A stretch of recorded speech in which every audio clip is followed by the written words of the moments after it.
अब बात हिमाचल की करते हैं। हिमाचल में भी कोरोना लगातार अपना कहर बरपाता जा रहा है। प्रदेश में 4190 नए केस सामने आ रहे हैं, 56 मौतें हो गई हैं। 24 घंटे की अगर बात करें तो 24 घंटे में 2363 मरीज ठीक हुए हैं। 29,513 तक अब आंकड़ा पहुंच चुका है। इसके साथ ही एक्टिव मामलों की जो हम बात बता रहे हैं आपको, वो 29,513 है प्रदेश में, और अब तक 1,780 लोगों की यहां पर मौत भी हो चुकी है। तो हिमाचल का हम आपको हाल बता रहे हैं, जहां पर बड़ी ही तेजी के साथ आंकड़े बढ़ रहे हैं। तो अच्छी बात यह भी है कि ठीक होने वालों की संख्या भी यहां पर भी लगातार बढ़ती जा रही है। पिछले 24 घंटे में 4190 नए केस सामने आए हैं। तो पिछले 24 घंटे में ही 2363 मरीज ठीक भी हुए हैं।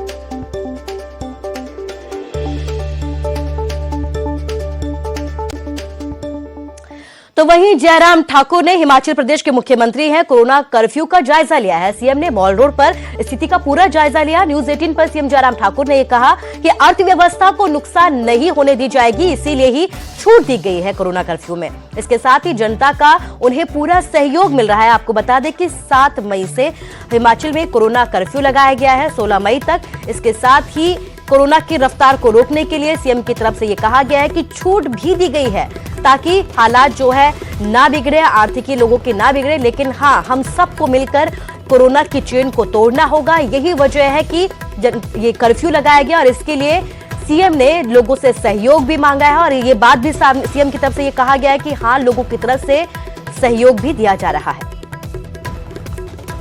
पूरे प्रदेश भर से जो फीडबैक आया है आज का, उसके अनुसार सब जगह लोगों ने पालन किया है, और मुझे इस बात का धन्यवाद करना है कि प्रदेश की जनता का सहयोग दिया उन्होंने। कोविड के संकट में, ऐसी परिस्थिति में जब सरकार की ओर से जिस प्रकार का आदेश आया, तो उसमें उन्होंने सहयोग दिया है, और मैं उम्मीद करता हूँ कि इससे एक अच्छा असर होगा, और आने वाले समय में कोविड के मामलों को रोकने में एक कारगर साबित होगा। सर, लोग कह रहे हैं है भी ऐसा कि कंफ्यूजिंग बहुत सारे ऑर्डर्स हैं। अगर आप बसों में जाते हैं तो धारा 144 हट जाए। लोगों के कंफ्यूजन को कुछ लोगों ने, कुछ बुद्धिजीवी लोग हैं जो इस तरह से क्रिएशन करते हैं। लोग कोई भी कंफ्यूज नहीं है बसों में पहले से, क्योंकि जब हमने कहा कोरोना कर्फ्यू है, और कोरोना कर्फ्यू के अंतर्गत कुछ रिलैक्सेशन, कुछ रिस्ट्रिक्शंस, ये चीज़ों का प्रावधान उसमें किया गया है। और कर्फ्यू का अभिप्राय ये नहीं होता है कि सब कुछ बंद करना होता है। रिलैक्सेशन कर्फ्यू के अंतर्गत जो है, जब लॉ एंड ऑर्डर पर भी कर्फ्यू लगता है तब उसमें भी दिया जाता है। तो ऐसी सूरत में ये विशेष तौर से विशेष परिस्थितियों का ही कर्फ्यू जो हमने लगाया है, जिसका नाम ही कोरोना कर्फ्यू दिया है, लोगों को इस बात को समझना चाहिए कि बसों में जब लोग जाएंगे तो स्वाभाविक रूप से हमने बसों की बाकायदा उसकी परमिशन दी है 50% ऑक्यूपेंसी। जो पैदल चलने वाले लोगों की बात है, भीड़ वाले लोगों की बात हुई है, वहाँ 44 लागू। निश्चित रूप से उसका वो एक संदेश है उस दृष्टि से। इसलिए लोग जो कंफ्यूज करने की कोशिश कर रहे हैं, वो अपने आप में कंफ्यूज है। सर, ये भी देखा जा रहा है कि मंडी से ही देखिए, इन बातों को लेकर के जिस तरह के प्रश्न जो है अपना वर्षन रखने की कोशिश कुछ लोग कर रहे हैं, किसी तरीके से कर रहे हैं, मैं उनके बारे में कोई टिप्पणी नहीं करना चाहता हूँ। हमने बड़ा स्पष्ट कहा है, इकोनॉमिक एक्टिविटी चलनी चाहिए। एक मजदूर के लिए मजदूरी, उसके लिए परिवार को पालने का एक साधन है, एक माध्यम है। उसका काम होना चाहिए कि नहीं होना चाहिए, निश्चित रूप से होना चाहिए। दूसरी बात, हमारे डेवलपमेंटल प्रोजेक्ट्स जो हैं वो भी होने चाहिए। जहाँ कोई प्रोजेक्ट, पुल का काम लगा है, सड़क का काम लगा है, भवन का काम लगा है, पिछले साल लॉकडाउन के कारण जो है कितना प्रभाव पड़ा, सारे प्रोजेक्ट हमारे डिले हुए, तो वो भी समय पर होने चाहिए। इसलिए डेवलपमेंटल एक्टिविटी चलनी चाहिए। इंडस्ट्रियल सेक्टर हमने कहा कि वो जरूरी है, वो भी चलना चाहिए, क्योंकि वहाँ पर हजारों की, लाखों की तादाद में मजदूर मजदूरी करते हैं। उनका परिवार का पालन पोषण का जरिया ही वही है, बात को भी सोचना चाहिए। और उसके बाद दूसरी बात, ये कर्फ्यू के माध्यम से हम हिमाचल प्रदेश में ये संदेश देने की कोशिश कर रहे हैं कि भाई कि सोशल डिस्टेंसिंग और सोशल डिस्टेंसिंग के साथ लोग कम निकलें, घर में रहें, प्रयत्न करें, ताकि हमारा कांटेक्ट जो है कम से कम एस्टैब्लिश हो, ताकि इसको रोका जा सके। और अब बात कांगड़ा की करते हैं। कांगड़ा में कोरोना ने सारे रिकॉर्ड तोड़ डाले हैं। एक ही दिन में 1605 नए केस सामने आए हैं। 21 लोगों ने यहां पर दम तोड़ दिया है। कांगड़ा में 483 मरने वालों का आंकड़ा पहुंच चुका है। कोरोना के अब तक 24,553 नए केस यहां पर हो चुके हैं। कांगड़ा में 8,237 एक्टिव केस है। कांगड़ा जो है अब बड़ा हॉटस्पॉट बन गया है कोरोना का। 15,631 लोग कोरोना से जंग जीत चुके हैं। तो अच्छी खबर भी आपके सामने है कि 15,631 लोग कोरोना से जंग जीत चुके हैं, लेकिन आंकड़े बावजूद इसके लगातार तेजी के साथ सामने आ रहे हैं। एक ही दिन में 1605 नए केस सामने आए हैं। 21 लोगों ने दम तोड़ दिया है। कांगड़ा का आपको हाल बता रहे हैं। 483 तक मरने वालों का आंकड़ा पहुंचा है, लेकिन अच्छी बात यह है कि 15,631 ऐसे लोग हैं यहां पर जो कोरोना से जंग जीत चुके हैं।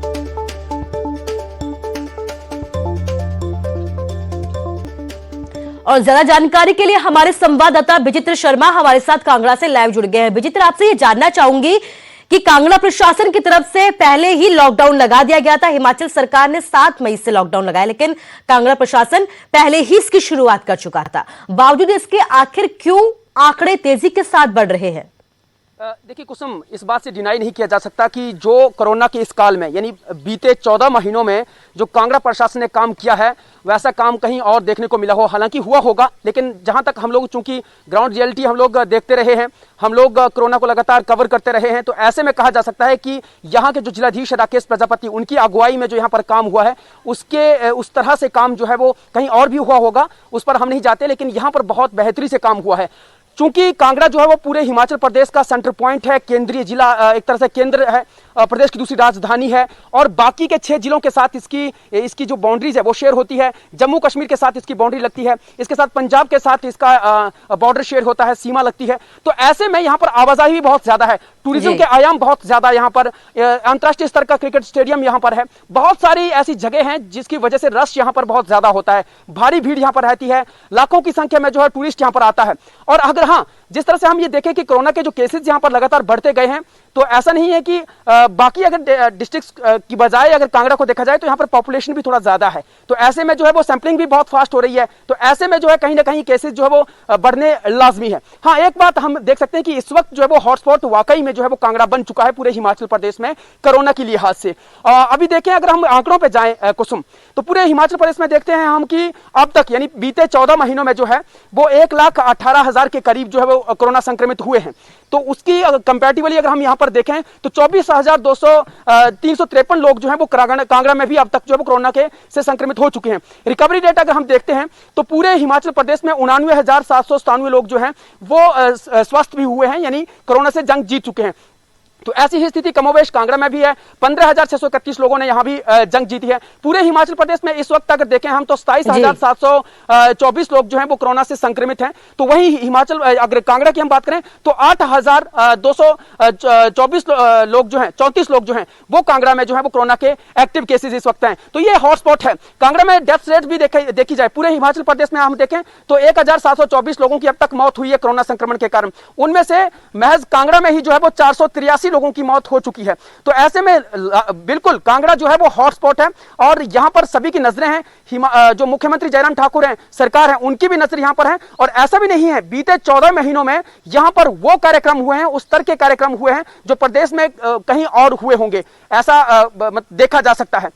लेकिन यहां पर जो है इसकी रोकथाम के लिए सैंपलिंग फास्ट हो रही है, बहुत सारी चीजों को मद्देनजर रखा जा रहा है। और दूसरी तरफ अगर देखा जाए कोरोना संक्रमण बढ़ने का कदम उठाया जा रहा है। जी विचित्र, इस तमाम जानकारी के लिए आपका शुक्रिया कहना चाहूंगी। तो बड़ी बात यह है कि केस बढ़ रहे हैं, लेकिन आंकड़े जो हैं तेजी के साथ बढ़ रहे हैं, लेकिन जो मात दे रहे हैं, जो कोरोना से जंग जीत रहे हैं, ऐसे लोगों की संख्या भी लगातार बढ़ती जा रही है।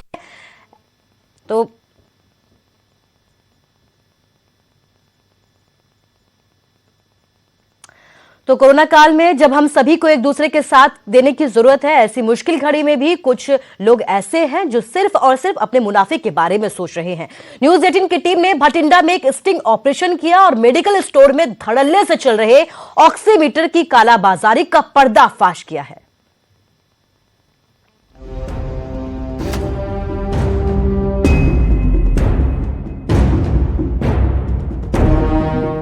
अब आपने ऑक्सीजन सिलेंडर और रेमडेसिविर की कालाबाजारी की खबरें सुनी होंगी, पर न्यूज 18 के कैमरे पर ऐसे मुनाफाखोर कैद हुए हैं जो ऑक्सीमीटर तक की कालाबाजारी कर रहे हैं, मनमाने रेट वसूल रहे हैं। ऑक्सीमीटर जो आमतौर पर किसी भी मेडिकल स्टोर से 300 से लेकर 500 रुपए तक मिल जाता था, बठिंडा की होलसेल मार्केट में इसकी कीमत 2000 रुपए तक वसूली जा रही है। महामारी के इस दौर में मुनाफा कमाया जा रहा है। न्यूज 18 के कैमरे पर तस्वीरें कैद हुई हैं। सबसे पहले ये वीडियो देखिए। की रेट की बची वैसे रेट जी कोई पता नहीं होगा, माल भेज देंगे बिल दे देंगे, किसी को टाइम नहीं है। पहला लोग कितना बच भाजी, पहला तो मेरे ख्याल से सस्ता ही होना है। कि 316-1500 का हो गया, 350 का मैं लिया हुआ, उसके बाद 650 लिया, एक दिन आपको घर आए लोड लगे 1500 का लिया। तो सुना आपने इस दुकानदार का तर्क। ये मनमानी सिर्फ एक दुकानदार की नहीं, पूरी मार्केट का यही हाल है। एक और नमूना देखें।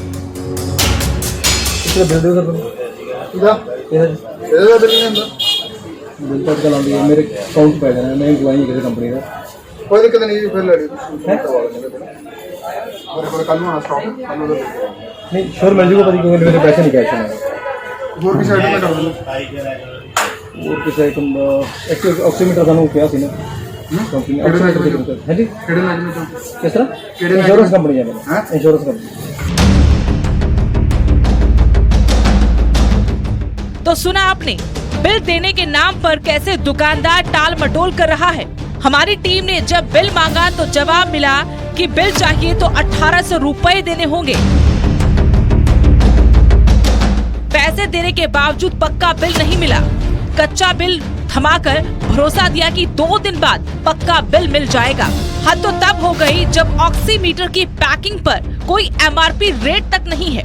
होलसेल की मार्केट का ये हाल है तो आप अंदाजा लगाओ कि रिटेल के दुकानदारों की तरफ से ऑक्सीमीटर के कितने दाम वसूले जा रहे होंगे। न्यूज 18 ने जब ये स्टिंग ऑपरेशन दिखाया तो प्रशासन हरकत में आया और कालाबाजारी कर रहे दुकानदारों पर रेड की। लीगल मैट्रोलॉजी डिपार्टमेंट वाले ने जो विदाउट MRP है ਉਹਦੇ ਤੇ ਐਕਸ਼ਨ ਲਿੱਤਾ ਹੈ। ਲੀਗਲ ਮੈਟਰੋਲੋਜੀ ਡਿਪਾਰਟਮੈਂਟ ਤੇ ਡਰਗ ਐਕਟ ਦੇ ਅਧੀਨ ਆਪਣੀ ਡਰਗ ਐਂਡ ਕਾਸਮੈਟਿਕ ਐਕਟ 'ਚ ਜੋ ਸੇਲ ਪਰਚੇਜ਼ ਰਿਕਾਰਡਸ ਵੈਰੀਫਾਈ ਕੀਤੇ ਗਏ ਨੇ। ਅਸੀਂ ਇੱਥੇ ਆਏ, ਸਾਨੂੰ ਕੰਪਲੇਂਟ ਰਿਸੀਵ ਹੋਈ ਸੀ। ਗੁੰਦੀਪ ਜੀ ਨੇ ਦੱਸਿਆ ਕਿ ਇੱਥੇ ਆਕਸੀਮੀਟਰ ਰੇਟ ਤੋਂ ਵੱਧ ਵੇਚਿਆ ਜਾ ਰਿਹਾ। ਆ ਕੇ ਇਹਨਾਂ ਦਾ ਚਲਾਨ ਬੁੱਕ ਕੀਤਾ, ਜਿਵੇਂ ਕਿ ਤੁਹਾਡੇ ਤੋਂ ਪਤਾ ਲੱਗਿਆ, ਵੀਡੀਓ ਦੇਖ ਕੇ ਪਤਾ ਲੱਗਾ ਕਿ 1300 ਰੁਪਏ ਦਾ ਇਹਨਾਂ ਨੇ ਲਾਇਆ ਗਿਆ। ਉਹਦੇ ਉੱਤੇ ਕੋਈ MRP ਹੈ ਨਹੀਂ, ਇਸ ਕਰਕੇ ਵਿਦਾਊਟ MRP ਸੇਲ ਤੇ ਇਹਨਾਂ ਦੇ ਉੱਤੇ ਜੋ ਕਾਰਵਾਈ ਬਣਦੀ ਹੈ ਚਲਾਨ ਬੁੱਕ ਕਰਕੇ ਭੇਜ ਦਿੱਤਾ ਗਿਆ ਉੱਪਰ। ये हाल बठिंडा की एक मार्केट का नहीं है, पूरे प्रदेश में ऐसी शिकायतें देखने को मिल रही हैं। कोरोना के इलाज के लिए इस्तेमाल होने वाली दवाइयां और जो उपकरण हैं, उनकी कालाबाजारी हो रही है, मनमाने दाम वसूले जा रहे हैं। ऐसे समय में जब देश एक बुरे दौर से गुजर रहा है, कुछ लोग इंसानियत भी भूल चुके हैं। एक दूसरे का साथ देने की बजाय अपनी तिजोरियां भरने में लगे हैं। ऐसे लोगों के खिलाफ प्रशासन को और सख्त से सख्त कार्रवाई करने की जरूरत है, ताकि जो कालाबाजारी कर रहे हैं उन लोगों को सबक मिल सके। बठिंडा से सूरज भान, न्यूज 18 पंजाब, हरियाणा, हिमाचल। और चलिए आगे बढ़ते हैं। कोविड-19 महामारी ने परस्पर निर्भरता की भावना को सुदृढ़ किया है, जिससे कि पूरा देश इस विपत्ति का एकजुट होकर मुकाबला कर सके। वैक्सीनेशन जारी है, लेकिन इसके साथ ये जरूरत है कि हम सभी अपना सर्वश्रेष्ठ योगदान दें, जिससे हम एक साथ इस वायरस को हराने की तरफ अपने कदमों को आगे बढ़ा सके।